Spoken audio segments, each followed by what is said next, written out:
consistency is the number one predictor for your future. For example, if you're being consistent with bad habits, then most people will think that you will be a loser or whatever, like in 3-year period or whatever. They can predict what you're going to be in the next 3 years. But if you're being consistent with the good habits, the right actions, then most people will think that you will be successful in the next 3 years or 5 years. So, and it is very important that you take not some kind of actions, but the right actions. Because you could be trying to succeed with copywriting, but you will keep keep learning. Yeah, that's an action. You're learning about copywriting.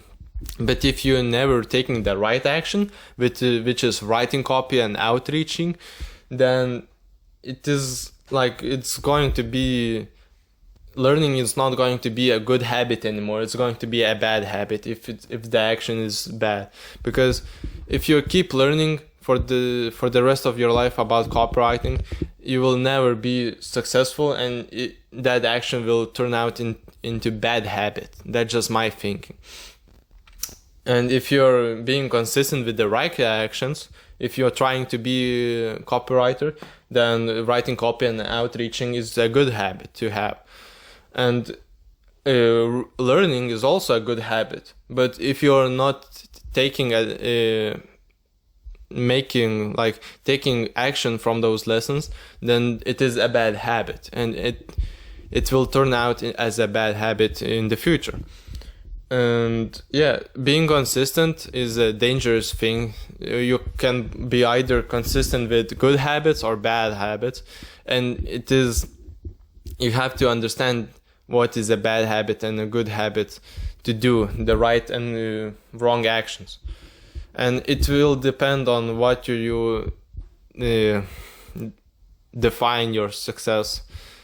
And for example, learning about fitness, how to lose weight, can be beneficial. It could be a good habit because you're doing the right action. You don't know anything about fitness, let's say. You don't know anything about fitness, you're watching videos, you're learning. But if you're just learning and don't take action, your learning, like you're watching videos, will turn into bad habit because you don't do anything with it. You don't take action, you don't practice what you just learned. And so taking the right actions is going to be beneficial if you want to be successful. And actions, like watching videos, is a good habit and a bad habit, but it depends on the time you're doing it. For example, if you're doing it in the beginning of your journey, when you don't know anything, then it is a good habit. But if you're like 2 years into fitness and you're still watching videos, it will have and you're not taking action from those videos, then it will be a bad habit. I hope that made sense. This is just what I think it is. And yeah, be consistent with good actions, good habits, and understand that the right action is usually more uncomfortable. It is harder, and embrace it. Just do the harder action, because most likely it is a better action to do in the long term. So yeah, keep grinding.